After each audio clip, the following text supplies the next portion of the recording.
तो जैसा कि हम प्रीवियस क्लास में बात कर रहे थे जावा स्क्रिप्ट के कुछ फंक्शंस की, स्पेसिफिकली स्ट्रिंग से रिलेटेड ऑपरेशंस के लिए।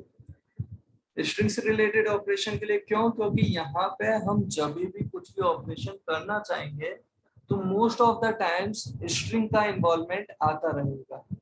जैसे किसी इनपुट फील्ड की वैल्यू आपको फैच करके उस पर कुछ चेक करना है, कुछ ऑपरेशंस करना है, तो वो स्ट्रिंग है। आपको किसी डिव का कंटेंट बदलना है या कंटेंट में कुछ सर्च करना है, वो एक स्ट्रिंग है। तो जो भी आपके पास कंटेंट लिखा हुआ है, चाहे यूजर ने वो इनपुट फील्ड में टेक्स्ट एरिया में प्रोवाइड किया या आपके किसी डिव में, पैराग्राफ में, हेडिंग में, लिस्ट में कहीं पर कोई कंटेंट लिखा हुआ है, वो सभी स्ट्रिंग कंसीडर हो गए। तो स्ट्रिंग का इन्वॉल्वमेंट बहुत सा देखने को मिल सकता है एग्जांपल्स में, स्पेशली आप प्रोजेक्ट क्रिएट कर रहे हैं तो उसमें। तो यहाँ पे हमने जो प्रीवियस क्लास में देखा, एक बार क्विकली उन्हें रिवाइज कर लेते हैं और फिर आगे बात कर लेते हैं ना। तो यहाँ पे हमारे पास एक स्ट्रिंग हमने प्रोवाइड की, जैसे ये डबल कोट्स में सीक्वेंस ऑफ कैरेक्टर्स प्रोवाइड कर दिया। ऐसे ही अलग अलग एग्जांपल से हम ट्राई कर करके देख रहे थे हर एक चीज। तो यहाँ पे जैसे हमने ये डबल कोट्स में सीक्वेंस ऑफ कैरेक्टर्स एक स्ट्रिंग प्रोवाइड कर दी, इस स्ट्रिंग को अगर कंसोल पे हम प्रिंट करवाते हैं, console.log पे ए दिया, तो वो तो आप जानते ही हैं, जो हमने डेटा टाइप के टाइम भी बात की थी। टाइप ऑफ के साथ ए का टाइप चेक करोगे तो टाइप स्ट्रिंग आ जाएगा। और ये स्ट्रिंग डबल कोट्स में भी प्रोवाइड कर सकते थे, सिंगल कोट्स में भी प्रोवाइड कर सकते हैं। डबल कोट्स में सिंगल कोट्स या सिंगल कोट्स में डबल कोट्स काम में लेना भी हम डिस्कस कर चुके हैं। साथ के साथ डबल कोट्स के अंदर डबल कोट्स की भी हम बात कर चुके हैं कि स्लैश के साथ कोटेशन प्रोवाइड करके काम में ले सकते हैं। वो बात हमने पहले की थी जब हम डेटा टाइप के साथ इन्हें डिस्कस कर रहे थे स्ट्रिंग को। तब अब हम जो बात कर रहे थे प्रीवियस क्लास में, वो बात कर रहे थे कि स्ट्रिंग से रिलेटेड जो एट्रीब्यूट अवेलेबल हैं जिन्हें हम काम में ले सकते हैं। जैसे ये लेंथ, लेंथ एक एट्रीब्यूट अवेलेबल है, बाकी सब तो आगे फंक्शन देखे थे। लेंथ एक एट्रीब्यूट क्या रिप्रेजेंट करता है? ये जो ए नेम का हमारे पास एक डेटा है, एक स्ट्रिंग है, उसकी लेंथ का मतलब उसमें जो कैरेक्टर, सीक्वेंस ऑफ कैरेक्टर्स है स्ट्रिंग, उसमें जो कैरेक्टर्स है वो कितने कैरेक्टर्स है वो काउंट है यहाँ पे लेंथ। अगर हेलो होता है स्ट्रिंग के अंदर तो कैरेक्टर्स होते हैं HELLO के करस्पॉन्डिंग टोटल 5 कैरेक्टर्स होते, मतलब लेंथ आती 5। अभी जितने भी कैरेक्टर्स है इस स्ट्रिंग के अंदर, स्पेस भी काउंट हो रहा है, हर एक कैरेक्टर काउंट हो रहा है, उसके करस्पॉन्डिंग लेंथ आ जाएगी। जबकि वहीं अगर हम यहाँ पे बात कर रहे थे कि स्ट्रिंग के अंदर एक और स्ट्रिंग हमें अगर सर्च करनी है, तो सर्च करने का ही तरीका अलग अलग तरीका था हमारा। ये वो कैसा? तो ये पहला जो हमारा सर्च वाली अप्रोच थी, ये थी अप्रोच कि ए वाली स्ट्रिंग में ए डॉट इंडेक्स ऑफ, ये है एक तरीके से स्ट्रिंग जो हमारी है ए नेम से जिसे रिप्रेजेंट कर रहे हैं। बैकग्राउंड में वो एक ऑब्जेक्ट की तरह भी अवेलेबल रहती है, जहां पे हर एक कैरेक्टर उसके एक एक एलिमेंट एक एरे की तरह अवेलेबल है, जहां हर एक कैरेक्टर एक एक एलिमेंट को रिप्रेजेंट कर रहा है। तो ए डॉट इंडेक्स ऑफ हमने प्रोवाइड किया, ये क्या बताएगा? इंडेक्स ऑफ में ब्रैकेट में अगर बी दिया या डायरेक्ट आपने ये टेक्स्ट वाली स्ट्रिंग दे दी होती, तो ये सर्च करके बताएगा कि ये सब स्ट्रिंग बी जो भी आपने प्रोवाइड किया ब्रैकेट के अंदर, यहाँ इस पर्टिकुलर लाइन नंबर 15 पे फोकस कर रहे हैं, राइट? ये जो ब्रैकेट के अंदर स्ट्रिंग प्रोवाइड किया, उसे इस ए के अंदर जो स्ट्रिंग अवेलेबल है उसमें सर्च करेगा और सबसे पहले वो कहाँ अवेलेबल हुई उसकी पोजीशन बता देगा। लेकिन पोजीशन कैसे? तो सबसे पहला कैरेक्टर का इंडेक्स है 0, फिर 1, फिर 2, फिर 3, फिर 4, इस तरीके से। तो ये कहाँ पे मिला हमें? 4 पे। एक बार वापस ध्यान से देखें, 0, 1, 2, 3, TEXT सबसे पहली बार कहाँ मिला हमें? 4 पे। तो ये बता देगा इंडेक्स कौन सा वाला सबसे पहला, जहां पे ये डेटा बी वाला डेटा मिला ए के अंदर, वो बता देगा ये है टेक्स्ट। कहाँ पे? इंडेक्स 4 पे। तो इसका रिजल्ट आएगा 4। सी को अगर प्रिंट कर रहे हैं तो सिमिलरली ये लास्ट इंडेक्स ऑफ का मतलब आप समझ ही चुके होंगे कि इस पूरी स्ट्रिंग में लास्ट से देखेगा कि सबसे पहली बार ये टेक्स्ट वाला वर्ड कहाँ लिखा हुआ है और उसका इंडेक्स बता देगा। इस टी का इंडेक्स ये बता देगा, जैसे टेक्स्ट वाला वर्ड यहाँ लिखा हुआ है, भले इसकी एंडिंग यहाँ पे है, इस वाले टी पे है, बट ये इंडेक्स कहाँ का बताएगा? जहां ये सब स्ट्रिंग स्टार्ट हो रही है, सबसे लास्ट अक्रेंस। वो बता देगा last index of. Last index of को एक बार ध्यान से समझ लें, ये जहां मिला उसका सबसे लास्ट पोजीशन नहीं बता रहा, इस स्ट्रिंग में जहां जहां मिला उसमें से सबसे लास्ट अक्रेंस की इनिशियल पोजीशन बता रहा है, मतलब ये वाला टी किस इंडेक्स पे अवेलेबल है वो बता देगा। जो भी इसकी लेंथ है आप उससे इजीली फाइंड आउट कर सकते हैं कि बस ये लास्ट के कुछ कैरेक्टर्स छोड़ के फिर अवेलेबल होता है। यहाँ पे फिर आगे जो हमने बात की थी वो बात की है स्लाइस की। स्लाइस का मतलब एक तरीके से एक टुकड़ा। टुकड़े का मतलब क्या, तो जैसे यहाँ पे एक स्ट्रिंग अवेलेबल है उसका एक टुकड़ा हम ई को दे रहे हैं, ए वाली स्ट्रिंग का एक टुकड़ा। टुकड़ा कहाँ से स्टार्ट कर रहे हैं, इंडेक्स 4 से कहाँ तक ले जा रहे हैं, 19 से पहले तक, मतलब 4 से 18 तक का ये टुकड़ा हमारे पास अवेलेबल हुआ। इस केस में जो स्ट्रिंग अवेलेबल हुई हमें सब स्ट्रिंग, वो सब स्ट्रिंग हमारी कहां से लेके कहां तक है, 4 से लेके 18 तक। होपफुली आप सभी को ये बात का कुछ आइडिया लग रहा होगा। 4 से लेके 18 तक मतलब क्या, इंडेक्स 0 वाला, 1 वाला, 2 वाला, 3 वाला, 4 वाला ये TEXT, यहाँ से लेके जहां पे भी 18 वाला इंडेक्स आ जाएगा वहां तक ये कंसीडर कर देगा, 19 से पहले तक का पार्ट ई को प्रोवाइड कर देगा। लेकिन वापस इस केस में ए में चेंजेस नहीं होंगे। स्लाइस का मतलब वो वाला स्लाइस कॉपी होगा, वो टुकड़ा कॉपी होगा ई के अंदर, ए में से हटेगा नहीं। ए वैसा की वैसा ही चल रहा है। और उसी पे अगर हम सब स्ट्रिंग वाले मैनर में अगर इस तरीके से प्रोवाइड कर देते SUBSTR, तो इसका मतलब होता है जैसे हमने यहाँ 4 दिया और 10 दिया, तो ये क्या कहता है, 4 वाले इंडेक्स से तो स्टार्ट करेगा लेकिन कितने कैरेक्टर लेके आएगा, 10 कैरेक्टर्स। 4 वाले इंडेक्स से टोटल 10 कैरेक्टर्स लेके आएगा। ये था 4 से 18 तक के कैरेक्टर, जबकि ये कह रहा है टोटल 10 कैरेक्टर्स लेके आएगा 4 से स्टार्ट करके।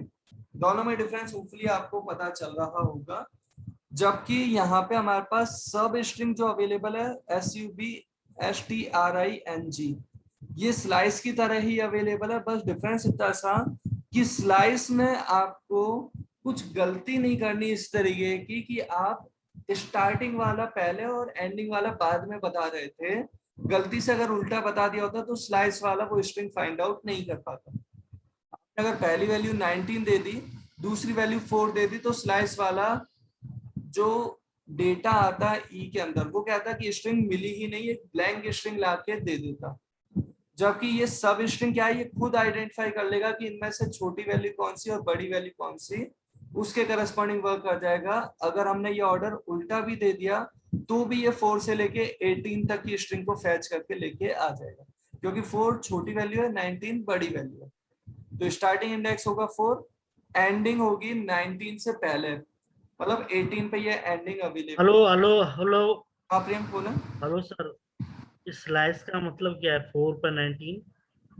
स्लाइस का मतलब ऐसा है जैसे अगर हम यहाँ पे इंडेक्स 0 1 2 3 यहाँ तक हो गया, इंडेक्स 4 कौन सा, ये वाला टी अवेलेबल है, इसे अगर ध्यान से आप समझ पा रहे हैं तो ये बात कर रहा है। हाँ।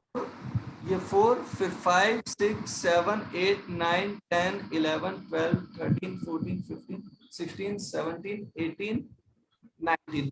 19 यहाँ तक होता तो इस 19 वाले को नहीं, 19 से पहले तक वाला, मतलब इतने पार्ट को ये प्रोवाइड कर देगा।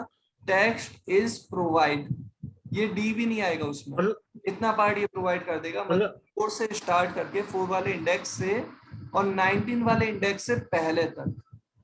हाँ बोले। अच्छा अच्छा अच्छा, बीच बीच का ही प्रिंट होगा। हाँ बीच का ही प्रोवाइड कर देगा ई को। हम प्रिंट कर रहे हैं ई, हम्म। प्रिंट कर देगा। हम अगर ई को कुछ और ऑपरेशन में काम में ले रहे होते तो वो काम कर रहा होता। स्लाइस को ये मतलब नहीं है कि आप उसे प्रिंट करवा रहे हो या उससे कुछ और ऑपरेशन करवा रहे हो। अभी हम्म। हम प्रिंट किया एग्जांपल के लिए, है ना। जबकि ये हाँ। भी एसटीआर जो है वो 4 से स्टार्ट होता है, लेकिन 4 से स्टार्ट होके 1 2 3 4 5 6 7 8 9 10 इस तरीके से ये प्रोवाइड कर देगा। आइडिया लग रहा होगा। हाँ। कभी हमने कहा यहाँ पे 4 से स्टार्ट करके लेंथ बताई हमने 10, कि जहां से स्टार्ट किया वहां से कैरेक्टर काउंट कर लो, 10 कैरेक्टर जब हो जाए वहां तक का पार्ट इस एफ को प्रोवाइड कर दो। जबकि ये सब स्ट्रिंग और स्लाइस मिलता जुलता है। सब स्ट्रिंग और स्लाइस में अगर हम ये प्रोवाइड करते 4 और 19 तो सेम वर्क हो रहा होता, लेकिन सब स्ट्रिंग के केस में अगर हम यहाँ पे बात करते हैं, सब स्ट्रिंग कभी हमने प्रोवाइड कर दी सपोज -5, तो ये क्या कंसीडर कर लेगा कि -5 तो कुछ होता ही नहीं है, ये डायरेक्ट खुद ही कंसीडर कर लेगा 0। जबकि अगर हमने यहाँ पे -5 प्रोवाइड कर दिया होता तो ये कहता है ये तो आपने अजीब सा इंडेक्स प्रोवाइड कर दिया, इसके लिए तो वर्क नहीं करना चाहिए वाला मैनर आ रहा है, -5 के करस्पॉन्डिंग इंडेक्स नहीं मिला। एक बार इस पर्टिकुलर एग्जांपल को हम देखते हैं। सबसे पहला है स्लाइस और सब स्ट्रिंग। हम फोकस कर रहे हैं लाइन नंबर 19 और 23 पे। 21 वाली अप्रोच एकदम अलग है, 4 वाले इंडेक्स से स्टार्ट होके 10 कैरेक्टर्स लेंथ जो हमने बता रखी है वो लेंथ ये लेके आएगा। बट लाइन नंबर 19 और 23 काफी केसेस में सिमिलर वर्क कर रहे हैं। अगर ये जो आपने इंडेक्स प्रोवाइड कर रखे हैं वो एकदम सिंपल से मैनर में इस तरीके से प्रोवाइड करते हैं। एक बार देखते हैं अभी तक का रिजल्ट। तो हम यहाँ इसे ब्राउजर पे जब ओपन कर रहे हैं, कंसोल ओपन किया एंड कंसोल पे ये जो हमारे पास डेटा आ रहा है अभी तक जो हमने बात की उसके करस्पॉन्डिंग, ये तो पूरी स्ट्रिंग प्रिंट की, पूरी स्ट्रिंग की लेंथ प्रिंट की 84। वो हमने जो बी वाली स्ट्रिंग अलग से लिया उसे एज इट इज प्रिंट करवा लिया। बी वाली स्ट्रिंग ए में सबसे पहले किस इंडेक्स पे मिली वो प्रिंट किया तो 4, सबसे लास्ट में किस इंडेक्स पे मिली वो प्रिंट किया तो 80। यहाँ तक की बात का होपफुली आइडिया लगा होगा। सबसे पहले कहाँ मिली है, इस 4 वाली पोजीशन पे, 4 वाले इंडेक्स पे, और सबसे लास्ट में मिली है 80 वाले इंडेक्स पे। 0 से 83 तक अवेलेबल है, तो 80 वाला हुआ सबसे लास्ट वाला टेक्स्ट वाला वर्ड, जहां पे वो सब स्ट्रिंग हमें टेक्स्ट वाली इसमें मिली, वो किस इंडेक्स पे मिली सबसे लास्ट तक, वो है 80। जबकि उसके बाद में हमने जो प्रोवाइड कर रखा है वो हमारे पास है स्लाइस। स्लाइस के बाद जो हमने प्रोवाइड कर रखा है वो है SUB/STR। एक काम करते हैं समझने के लिए ना, हम यहाँ पे कॉन्केटिनेशन वाली अप्रोच तो आप जानते ही हैं, हम यहाँ पे कुछ इस तरीके से प्रोवाइड कर रहे हैं कि जब ई को प्रिंट कर रहे हैं तब साथ में पहले लिख रहे हैं स्लाइस और फिर उसके बाद ये कॉलन लगा के उसकी वैल्यू। जब हम एफ को प्रिंट कर रहे हैं तो उसके साथ हम यहाँ पे लिख रहे हैं SUB/STR कॉलन लगा के उसकी वैल्यू, और यहाँ पे जब हम जी को ये प्रिंट करवा रहे हैं वहां पे हमने लिख दिया SUB/STRING और कॉलन लगा के उसकी वैल्यू, प्लस कॉन्केटिनेशन का काम करता है वो होपफुली आपको ध्यान होगा। तो हम यहाँ पे जो फोकस कर रहे हैं वो स्लाइस और सब स्ट्रिंग वाली वैल्यू पे फोकस करेंगे। तो यहाँ पे एक बार ध्यान से देखें, स्लाइस और सब स्ट्रिंग वाली वैल्यू क्या आ रही है, दोनों सेम आ रही है। टेक्स्ट इज प्रोवाइड और यहाँ पे भी टेक्स्ट इज प्रोवाइड। 4 से 19 जब बताया तो 4 से एक्चुअली 19 से पहले तक, मतलब 4 से 18, इंडेक्स 4 से 18 तक का पार्ट ये आ गया, दोनों में ही, स्लाइस में भी और सब स्ट्रिंग में भी। बट स्लाइस और सब स्ट्रिंग दोनों में अगर हमने गलती से ये अगर उल्टी वैल्यू दे दी होती, हमें देना था 4 से लेके 19 बताना चाह रहे थे, गलती से 19,4 बता दिया, तो इस केस में हम जो देखते हैं यहाँ पे स्लाइस वाला पार्ट क्या आता है, ब्लैंक। ये कहता है 19 से स्टार्ट करके 4 तक जाना चाह रहे हो जो पॉसिबल ही नहीं है, तो ब्लैंक स्ट्रिंग आ गई। जबकि सब स्ट्रिंग खुद ही आइडेंटिफाई कर लेता है कि छोटी वैल्यू कौन सी है, बड़ी वैल्यू कौन सी है, और उसके करस्पॉन्डिंग ये अभी भी वही वैल्यू लाके दे रहा है जो 4 से 19 लिखने पे दे रहा है, 19,4 पे भी वही वैल्यू लाके दे रहा है। साथ के साथ अगर हम यहाँ पे वापस 4 से 19 पे तो ये वैल्यू लाके दे ही रहे थे दोनों, इसी तरीके से रिफ्रेश किया तो दोनों सेम वैल्यू लाके दे रहे थे। यहीं पे अगर हम बात करते हैं, अगर हमने ये प्रोवाइड कर दिया होता सपोज -3, यहाँ पे भी ये प्रोवाइड कर दिया अगर -3, तो समझना इस केस में ये क्या वर्क कर रहा है। जब हम स्लाइस की बात करते हैं तो वो कहता है -3 तो है ही नहीं कहीं पे भी, और जबकि ये जो हमारे पास अवेलेबल है सब स्ट्रिंग को कहता है -3 नहीं है तो क्या है, सबसे छोटी वैल्यू होती है 0 इंडेक्स, तो वहां से कर लो अपना काम। तो ये सब स्ट्रिंग में अगर स्टार्टिंग वाला इंडेक्स नेगेटिव प्रोवाइड किया तो ये खुद को क्या मान लेगा, ये मान लेगा सबसे छोटा इंडेक्स, मतलब जो होता है स्ट्रिंग के अंदर 0, ये खुद ही अपने आप को कन्वर्ट कर लेगा 0 में। जबकि स्लाइस वाला कह देगा कि स्ट्रिंग मिली ही नहीं -3 से स्टार्ट होने वाली, तो स्लाइस के केस में आ रही है ब्लैंक स्ट्रिंग, जबकि सब स्ट्रिंग के केस में आ रहा है हमारे पास 0 से लेके 18 तक की स्ट्रिंग। -3 की जगह खुद ने ये 0 कर लिया और 19 अपर लिमिट थी तो उससे कम तक ये जाना चाहता था तो वहीं तक ये आ रहा है। कुछ इस तरीके का पार्ट हमारे पास आता है 0 से लेके 18 तक। -3 दिया तो उस केस में स्लाइस वाला वापस से ब्लैंक स्ट्रिंग दे रहा है, वैसे ही जैसे ऑर्डर चेंज करने के केस में, जबकि ये हमें रिजल्ट सही से प्रोवाइड कर रहा है। लेकिन कहां से, -3 तो था ही नहीं, तो मिनिमम जो वैल्यू है 0 होती है, वहां से 0 से स्टार्ट करते हुए प्रोवाइड कर रहा है। जबकि वहीं अगर लेंथ हम देखें एक बार 84 है, 84 का मतलब 0 से लेके, इसका इंडेक्स तो होगा 0, ए वाले कैरेक्टर का इंडेक्स होगा 0, जबकि सबसे लास्ट वाला टी है उसका इंडेक्स होगा 83। 0 से 83 तक टोटल कैरेक्टर्स 84 रहे होंगे, है ना, काउंट नहीं कर रहे एक एक करके, आइडिया लग गया होगा आपको। 84 लेंथ है, मतलब 0 से लेके 83 तक अवेलेबल है। हम यहाँ पे बात करते हैं, अगर हमने अपर लिमिट जैसे इस तरीके से प्रोवाइड कर रहे थे, 419 पे तो वर्क कर ही रहे थे दोनों सर 1 से 83 कर दिया तो प्रोवाइड वर्क कर रहे थे। अपर लिमिट अगर हमने 83 से ज्यादा कोई इंडेक्स दे दिया तो 84 दिया तो 83 तक वर्क कर जाएगा। 84 के केस में दोनों वर्क कर रहे हैं। क्यों वर्क कर रहे हैं, क्योंकि 84 अपर लिमिट अगर दी तो उससे छोटे तक जाना था, इसे 83 तक पूरा पार्ट ये लेके आ जाएगा। रिफ्रेश किया तो दोनों में, स्लाइस में भी यहाँ तक का पार्ट आता है और सब स्ट्रिंग में भी यहाँ तक का पार्ट आ रहा है, पूरा एंडिंग तक। लेकिन अगर हम प्रोवाइड करते हैं 84 से बड़ी वैल्यू जैसे 85, या और बेटर मैनर में अगर कहते हैं जैसे 90 हमने प्रोवाइड कर दिया, तो 90 प्रोवाइड करने पे स्लाइस कहेगा कि 90 वाला इंडेक्स तो मिला ही नहीं, और वापस से स्लाइस प्रोवाइड कर देगा ब्लैंक स्ट्रिंग। जबकि सब स्ट्रिंग क्या कहेगा, 90 नहीं मिला तो मैक्सिमम लिमिट जहां तक थी वहां तक का डेटा लेके आ जाओ। मतलब ये खुद कन्वर्ट कर देगा उसे लेंथ के करस्पॉन्डिंग। तो फाइनली स्ट्रिंग की लेंथ थी, उस स्ट्रिंग की, ए वाली स्ट्रिंग की जो लेंथ थी वो थी हमारे पास 84, तो यहाँ पे आ जाएगा 84, 90 हट के, और खुद ही इसके करस्पॉन्डिंग एंडिंग तक का पार्ट प्रोवाइड कर देगा। जबकि स्लाइस में स्ट्रिंग हमारी कैसे आ रही है, तो एक बार सॉरी वर्क कर रहा है ये इस तरीके से, एक बार वापस देख लेते हैं ना, सेव किया, रिफ्रेश किया, वर्क कर रहा है एक बार। लेकिन हम एक चीज चेक कर रहे हैं, अगर ये वर्क कर रहा है तो स्लाइस जो डिफरेंस जो मुझे ध्यान आता है उसके करस्पॉन्डिंग स्लाइस जो हमें प्रोवाइड करता है वो ये इंडेक्स चेंज नहीं करता है। और इंडेक्स चेंज नहीं करता तो इसका मतलब, अब अगर हम ई की लेंथ एक बार चेक करते हैं तो एक बार वो फाइंड आउट कर लेते हैं ना। ई डॉट लेंथ हमने बीच में प्रिंट करवा दिया, सिमिलरली यहाँ पे हम जी डॉट लेंथ भी प्रिंट करवा रहे हैं।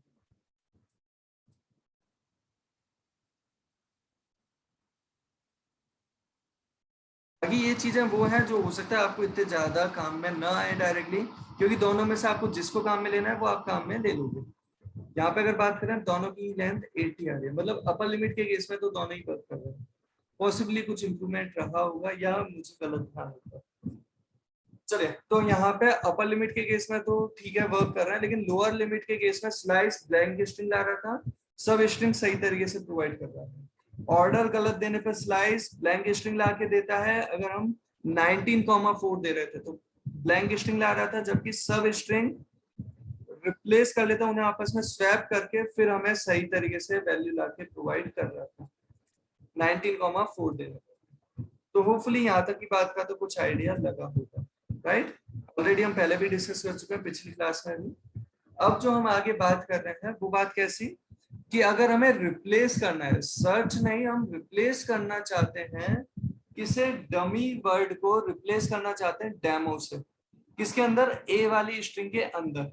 तो सबसे पहली चीज रिप्लेस जब हमने इस तरीके से प्रोवाइड किया, ये अप्रोच जो है ये केस सेंसिटिव के लिए अप्रोच जो अवेलेबल है, यहाँ पे स्ट्रिंग दी है, स्ट्रिंग कॉमा स्ट्रिंग, पहली वैल्यू भी स्ट्रिंग और दूसरी वैल्यू भी स्ट्रिंग प्रोवाइडेड है, दोनों ही वैल्यू यहाँ पे स्ट्रिंग प्रोवाइडेड है।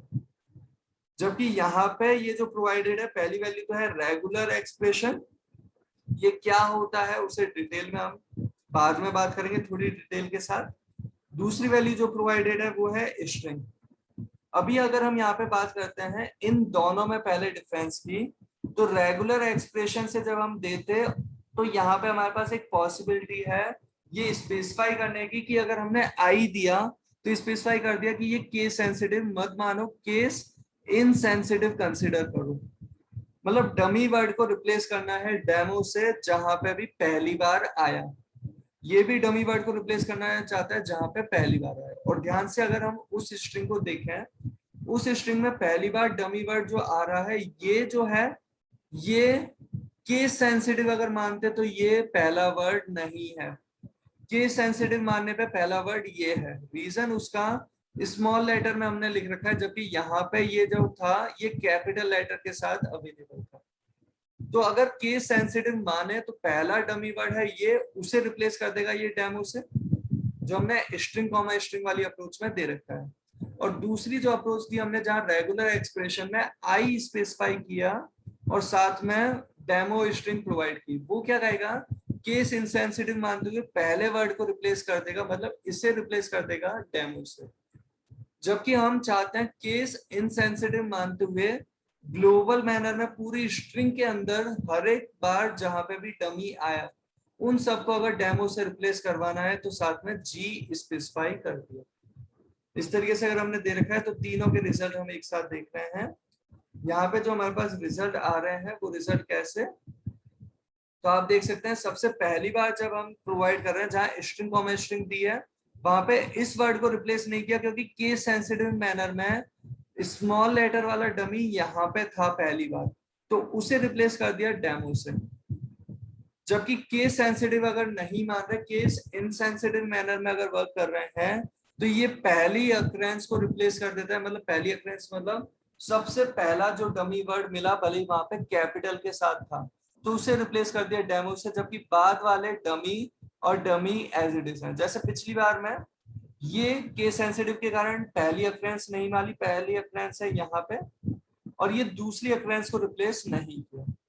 जबकि अगर हम चाहते हैं सारी अक्रेंस रिप्लेस हो जाए केस इनसेंसिटिव मानते हुए तो इस तरीके से हमने प्रोवाइड किया तो तीनों अक्रेंस रिप्लेस हो गई केस इनसेंसिटिव मानते हुए। जबकि यही अगर हम एक बार बात करें कुछ ऐसी कि ये केस इनसेंसिटिव नहीं मानते हुए सबका रिप्लेसमेंट करवाना होता और ये केस इनसेंसिटिव मानते हुए रिप्लेसमेंट करवाना होता, तो क्या होगा इस केस में। तो सबसे पहले ये वाला जो केस है जहां पे हम एच को प्रिंट करवा रहे हैं, ये केस कौन सा है उसे समझें। तो यहाँ समझने के लिए हम यहीं पे मैसेज प्रोवाइड कर रहे हैं केस सेंसिटिव और साथ में फर्स्ट अक्रेंस ओनली। ये साथ में हमने समझने के लिए ऐसे कुछ प्रोवाइड कर दिया, उसके बाद ये एच वाली स्ट्रिंग आ गई है। तो केस सेंसिटिव भी मान रहा है और साथ में केस सेंसिटिव मानने पे जो पहली अक्रेंस मिली उसे ये रिप्लेस कर रहे हैं। और यहाँ पे हम बात जो करते हैं इस पर्टिकुलर केस में केस सेंसिटिव नहीं माना, केस इनसेंसिटिव, और उस केस में फर्स्ट अक्रेंस को रिप्लेस करवाया। जबकि यहाँ पे एक बार वापस से हम बात कर रहे हैं केस सेंसिटिव मैनर में ऑल अक्रेंस, और ये जो हमारा है ये है केस इनसेंसिटिव मैनर में ऑल अक्रेंस। ऑल अक्रेंस को रिप्लेस प्रोवाइड करने के लिए कैसे हमने स्पेसिफाई किया, इस रेगुलर एक्सप्रेशन वाला ये जो पार्ट है जो स्लैश और स्लैश से रिप्रेजेंट किया जाता है उसी में साथ में प्रोवाइड कर दिया अगर जी, तो वो कहता है कि पूरे कंटेंट में सब जगह के लिए ये वर्क करना है, केवल एक के लिए नहीं सब के लिए, जितने भी डमी वाले वर्ड है उन सब के लिए। आई अगर स्पेसिफाई किया तो क्या कहता है केस इनसेंसिटिव मैनर में ये चीज देखनी है। और यहाँ पे हमने जो देखा है केस सेंसिटिव मैनर में ऑल अक्रेंस और केस इनसेंसिटिव मैनर में ऑल अक्रेंस का इम्पैक्ट देखते हैं क्या आता है। तो रिफ्रेश किया हमने इस पेज को, इस पेज में हमारे पास डेटा जो आ रहा है, जब केस सेंसिटिव और फर्स्ट अक्रेंस की बात है तो यहाँ पे हमारा ये वाला वर्ड रिप्लेस नहीं हुआ क्योंकि ये केस सेंसिटिव के लिए स्मॉल वाला डमी नहीं है, ये रिप्लेस हुआ जो फर्स्ट अक्रेंस थी स्मॉल वाले डमी की। ये केस इनसेंसिटिव वाले मैनर में फर्स्ट अक्रेंस की बात कर रहा है तो सबसे पहला जो डमी था उसे ये रिप्लेस करके डेमो प्रोवाइड कर दिया, जबकि बाकी दोनों डमी के डमी रह गए। इस केस में ये वाला डेमो हो गया, इसके बाद वाला जो स्मॉल में है वो डमी का डमी रह गया। जबकि उसके बाद जो हमने प्रोवाइड रखा है उसमें केस सेंसिटिव मैनर में ऑल अकरेंस मतलब कैपिटल वाले को ये रिप्लेस नहीं किया, बट बाकी सारे जो स्मॉल में डमी थे उन सबको ये डेमो से रिप्लेस कर लिया। जबकि केस इनसेंसिटिव मैनर में ऑल अकरेंस अगर प्रोवाइड करनी है, रिप्लेस करनी है, तो उसके लिए कुछ ऐसा देख पा रहे हैं, तीनों ही रिप्लेस होके डेमो बन गए। होपफुली कुछ आइडिया लगा होगा। तो ये सब बातें तो एक्चुअली में वो रही जो हमने प्रीवियस क्लास में ऑलरेडी डिस्कस कर ली थी। अब आज की क्लास में जो हम बात कर रहे हैं वो थोड़ी सी बात कर रहे हैं कि अगर हमें स्ट्रिंग को, सपोज जो भी हमारे पास स्ट्रिंग अवेलेबल है उसे कंप्लीट स्ट्रिंग को हमें अगर अपर केस में कन्वर्ट करना है तो कैसे कन्वर्ट कर रहे होते हैं वो देखते हैं ना। हम यहीं पे जो बात कर रहे हैं थोड़ा सा आपको अलग से विजिबल हो उसके लिए यहाँ पे बात कर रहे हैं, क्योंकि अब न्यू पेज लेवल की कर रहे हैं हम जानबूझ के थोड़ा सा इस तरीके का टास्क पहले दिखाया जहाँ पे थोड़ा सा आपको फोकस करना पड़े। अब जो हम बात कर रहे हैं वो फंक्शन कौन सा उसे देखते हैं ना। हम बात कर रहे हैं यहाँ पे to upper case. To upper case ये जो फंक्शन अवेलेबल है ये फंक्शन क्या करता है, तो इस तरीके से अगर हमने ये प्रोवाइड किया इस केस में हमारा जो रिजल्ट आता है वो अपर केस में आ जाएगा। हमने यहाँ पे मैसेज इस तरीके का प्रोवाइड कर दिया जैसे अपर केस और साथ में ये के वाली वैल्यू, सॉरी के की जगह नेक्स्ट वेरिएबल ले लेते हैं, जैसे एल ले लिया हमने। वेरिएबल का नाम कुछ भी दे सकते हैं, हमने जानबूझ के अभी अल्फाबेटिक मैनर में एक एक कैरेक्टर आगे बढ़ते हुए वेरिएबल देते जा रहे हैं ना। तो हम यहाँ पे जो बात कर रहे हैं ये वेरिएबल जब हम प्रिंट करवाएंगे तो अपर केस में वो पूरा डेटा आ जाएगा जो ए के अंदर था। यहाँ पे कोई सब स्ट्रिंग रिक्वायर्ड नहीं है, कोई अलग से पैरामीटर की रिक्वायरमेंट नहीं है, क्योंकि ये क्या कर रहा है जो ए वाली स्ट्रिंग थी ना उसके करस्पॉन्डिंग अपर केस वाला डेटा प्रोवाइड कर देगा।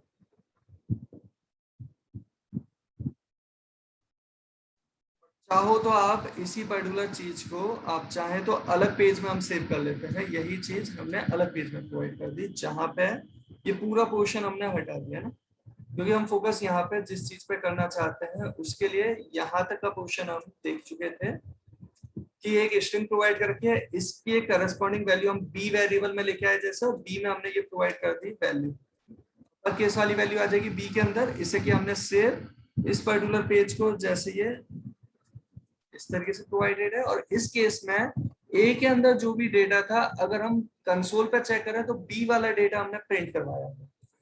ये जो हम देख रहे हैं यहाँ पे कंसोल पर डेटा, वो डेटा कैसा आ रहा है, अपर केस वाला डेटा है। ये तो हमने एज इट इज लिख दिया एक वर्ड एक्स्ट्रा में, बाकी आगे जो स्ट्रिंग है वो पूरी अपर केस में अवेलेबल है। यहाँ पे अगर हमें लोअर केस में कन्वर्ट करना होता है इसे, तो आप जान चुके होंगे, कुछ आइडिया लगा चुके होंगे कि यहाँ पे फंक्शन का नाम रहेगा लोअर केस और यहाँ पे जैसे हम समझने के लिए ये वर्ड एक्स्ट्रा में दे रहे हैं लोअर केस। वेरिएबल लिया जैसे हमने यहाँ सी, इस सी नेम के वेरिएबल की वैल्यू अगर हम यहाँ पे प्रिंट करवा रहे हैं तो ये डेटा हमारे पास प्रिंट हो रहा है किस तरीके से वो चेक कर लेते हैं। इस तरीके से पूरी स्ट्रिंग लोअर केस में आ गई। जबकि अगर हमें इस पर्टिकुलर स्ट्रिंग में किसी पर्टिकुलर कैरेक्टर को चेक करना है कि उस इंडेक्स पे कौन सा कैरेक्टर अवेलेबल है, तो उसके लिए हमारे पास फंक्शन है कैरेक्टर एट, CHARAT। और यहाँ पे जैसे दे दिया हमने सपोज ये 6, तो 6 इंडेक्स पे कौन सा कैरेक्टर है वो हमारे सामने यहाँ पे प्रिंट हो जाएगा, जैसे हम इस D को प्रिंट करवा के देख रहे हैं। सेव किया, रिफ्रेश किया तो इस तरीके से कैरेक्टर आ रहा है X। 6 इंडेक्स पे जो कैरेक्टर है 0 1 2 3 4 5 6, तो ये X कैरेक्टर क्यों आ रहा है, क्योंकि यहाँ 6 इंडेक्स पे ये कैरेक्टर अवेलेबल है। तो मेजरली ये चीजें आपके हमेशा काम में रहेंगी। उसके अलावा स्लाइस एक फंक्शन है जिसकी बात हम कर लेंगे नेक्स्ट क्लास में। फंक्शन और भी है बट ज्यादा यूजफुल फंक्शन यही रहता है।